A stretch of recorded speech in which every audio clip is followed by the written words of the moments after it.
Hello বন্ধুরা, আসসালামু আলাইকুম। আপনারা সবাই কেমন আছেন? হ্যাঁ, আলহামদুলিল্লাহ, আমিও ভালো আছি। আমাদের দিকে আকাশে বৃষ্টি বৃষ্টি পড়তেছে। আমি একটু বৃষ্টিতে বাইরে আসলাম।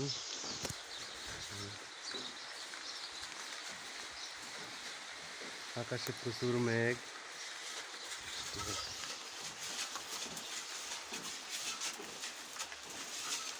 একটা নতুন জিনিস দেখাতে আসলাম।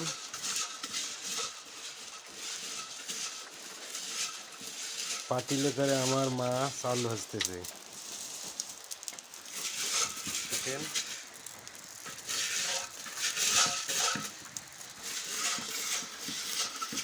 মাঝে মাঝে এরকম চাল ভাজা খেতে খুব ভালো লাগে।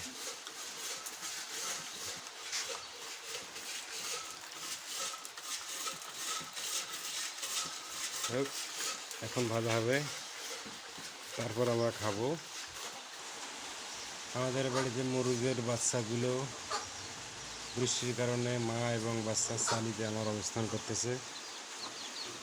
এই যে তারা বেরিয়ে যাচ্ছে।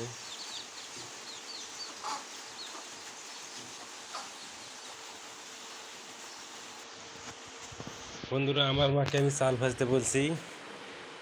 মায়ের মতো দয়া আর কার হয় বলো? আমার মা ঘরের ফ্যানটা বন্ধ করতে পারেনি। চাল ভাজা খাইতে চাইছি, তাই তাড়াতাড়ি চাল ভাজতে গিয়েছে। যাই হোক, আমি ফ্যানের সুইচটা অফ করে দিলাম।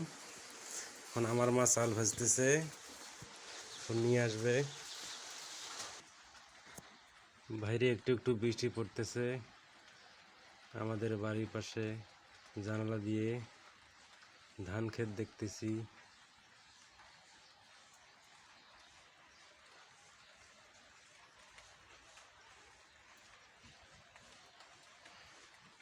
কয়েকদিন থেকে বৃষ্টি নাই, প্রচুর খরা চলতেছে। মাটি ফেটে গিয়েছিল। একটু একটু বৃষ্টির কারণে ধান ক্ষেতগুলো সুন্দর সবুজ সবুজ দেখা যাইতেছে। একটু ভালো হয়েছে। আল্লাহর রহমত, বৃষ্টি হয়েছে, আমাদের ফসলগুলো একটু ভালো হয়েছে। আল্লাহ তাআলার শুকরিয়া, আলহামদুলিল্লাহ। যাই হোক, চাল ভাজার কাজ চলছে। গ্রাম অঞ্চলের পরিবেশ আপনারা যারা দেখতেছেন, লাইক দেবেন, কমেন্ট করবেন, চ্যানেলটা সাবস্ক্রাইব করবেন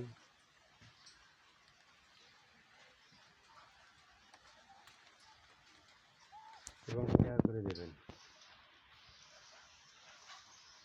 দেখি আমার মা চাল ভাজা কুছ দূর আগাইল। অলরেডি চাল ভাজা শেষ হয়ে গেছে। আমার মা ঝাড়তেছে। যাই হোক, আমার জন্য কষ্ট করলো। এখন আমরা চাল ভাজা খাবো। মা এদিকে নিয়ে তো।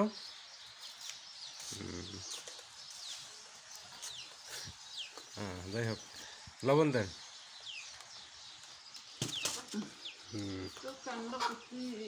মায়ের হাতে চাল ভাজা তো খুব মজা হবে।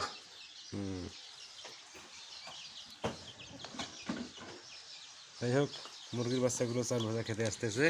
যাই হোক, ভালো থাকেন, সুস্থ থাকেন। আল্লাহ হাফেজ।